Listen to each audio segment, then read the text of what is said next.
कांबी high school, कांबी तालुका, जळगाव जिल्हा अहमदनगर. मी Sachin Shinde sir आपणा सर्वांचं पुन्हा एकदा ऑनलाईन लेक्चरमध्ये स्वागत करतो.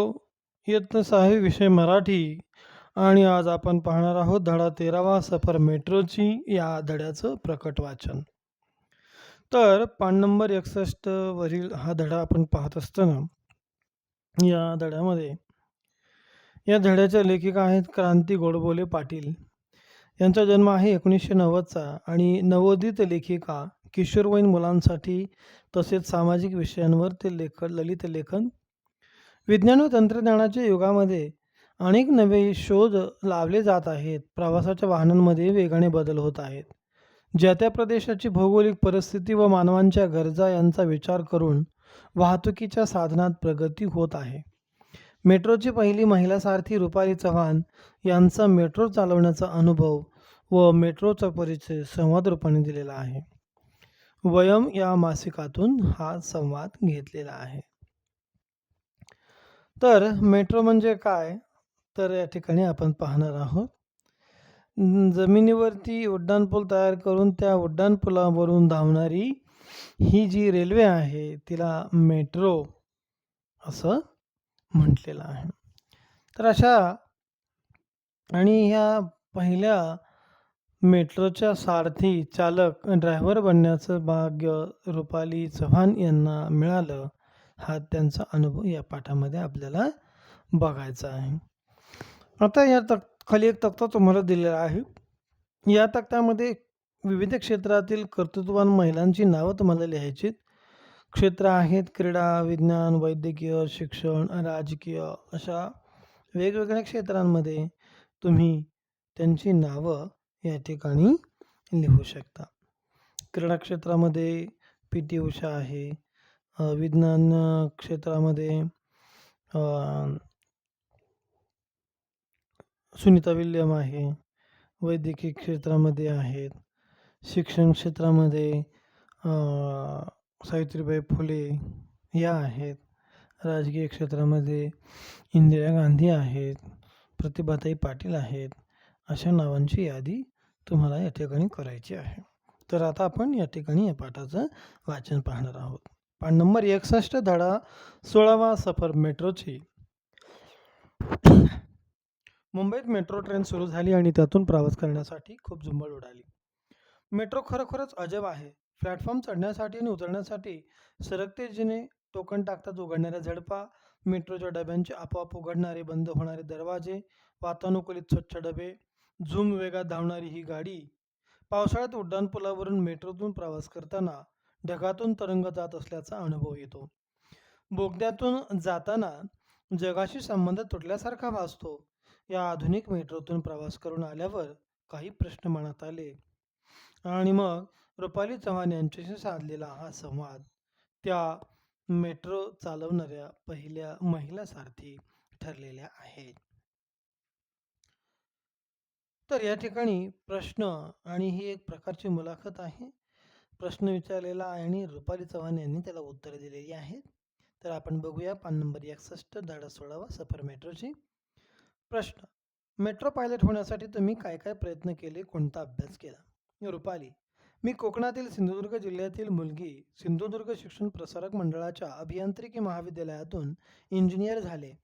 मेट्रोमध्ये पायलट होण्यासाठी इंजिनियर व्हावे लागते एवढेच नाही तर चाचणी परीक्षाही पास व्हावी लागते. ही चाचणी खूप अवघड असते. प्रश्न: फक्त परीक्षा पास झाल्यात की तुम्हाला पायलट म्हणून मान्यता मिळते का?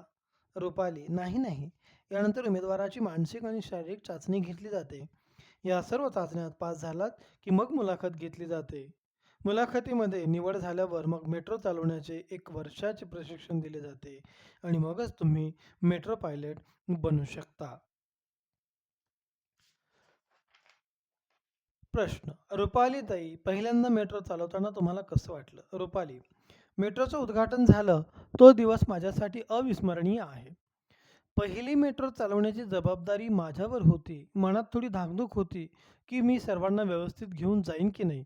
एकदा काही मी मेट्रो चालवायला सुरुवात केली आणि मनातील सर्व भीती क्षणात पळून गेली. बिनधास्तपणे न घाबरता आत्मविश्वासाने मी मेट्रो चालवली. आता तर मी रोजच मेट्रो चालवत असल्याने सवय झाली आहे. प्रश्न. मेट्रोच्या उद्घाटनाचा दिवस तुमच्यासाठी अविस्मरणीय का होता? रुपाली. रेल्वे आणि मेट्रो यांच्यामध्ये बरेच साम्य आहे, पण मेट्रोचे तंत्रज्ञान अत्याधुनिक आहे. पहिल्यांदाच मेट्रो धावणार होती. मुख्यमंत्री, उपमुख्यमंत्री, अनेक मान्यवर मंडळी, मीडिया तसेच माझ्या घरची सर्व मंडळी तेथे उपस्थित होती. या सर्वांना मेट्रोतून घेऊन जायचं होतं आणि तेही मला. प्रश्न. पहिली मेट्रो कुठून कुठपर्यंत धावली? रुपाली. मेट्रोच्या उद्घाटनाच्या दिवशी मेट्रो वर्सोवा स्थानकावरून घाटकोपरपर्यंत धावली. प्रश्न.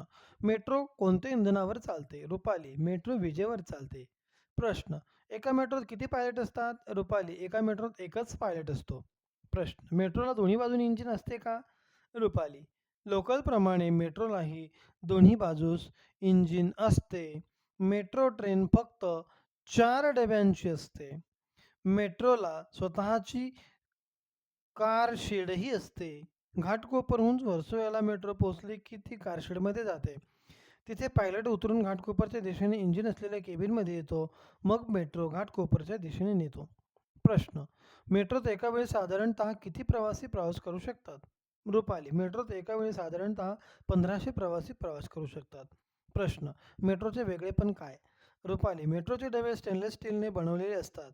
विशेष म्हणजे हे डबे वातानुकूलित असतात. डब्यात व स्टेशनवर CCTV कॅमेरे लावलेले असतात. मेट्रोचे दरवाजे आपोआप उघडतात, मात्र ते आपोआप बंद होत नाहीत, तर ते पायलटला बंद करावे लागतात.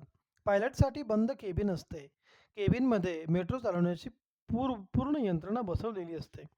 मेट्रोच्या यंत्रणेत मध्येच बिघाड झाला तर काय करायचं याचंही पूर्ण प्रशिक्षण पायलटला दिलेलं असतं. प्रश्न. मेट्रो दिवसरात्र धावते का? रुपाली. सकाळी 5:20 वाजल्यापासून ते रात्री 12 वाजेपर्यंत मेट्रो सुरू असते. प्रश्न. टोकन म्हणजे काय? रुपाली. मेट्रोमधून प्रवास करण्यासाठी टोकन दिले जाते. टोकन म्हणजे मेट्रोचे तिकीट. तसेच रोज मेट्रोनं प्रवास करायचा असल्यास प्रीपेड कार्डही मिळते. प्रीपेड कार्डमध्ये भरलेले पैसे प्रवासानुसार संपत जातात. ते संपले की पुन्हा मेट्रोच्या तिकीट विंडोवर जाऊन त्यात पैसे भरावे लागतात. मेट्रोने प्रवास करतेवेळी हे टोकन किंवा प्रीपेड कार्ड असावेच लागते. हे टोकन टाकल्यावर किंवा प्रीपेड कार्ड मशीनवर ठेवल्यानंतरच मेट्रोचे दरवाजे उघडतात आणि मगच प्लॅटफॉर्मवर जाता येते. म्हणजे कोणी विना तिकीट प्रवास करू शकत नाही. थोडक्यात आधुनिक सोयींनी परिपूर्ण अशी ही मेट्रो आहे. मेट्रोच्या या सोयीमुळे अनेक प्रवासी सुखी झाले आहेत.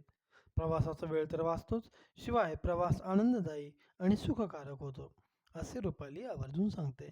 मेट्रो आपल्यासाठी अभिमानाची गोष्ट ठरली आहे, हेही ती तेवढ्याच अभिमानाने सांगते. तर अशा पद्धतीनं आपण या पाठाचं प्रकटवाचन पाहिलेलं आहे. या पाठामधील जे कठीण शब्द तुम्हाला वाटतात त्याची यादी करा, त्याचे अर्थ शोधा आणि तुम्हाला जर असे सापडले नाहीत तर मला तुम्ही कधीही विचारू शकता. धन्यवाद.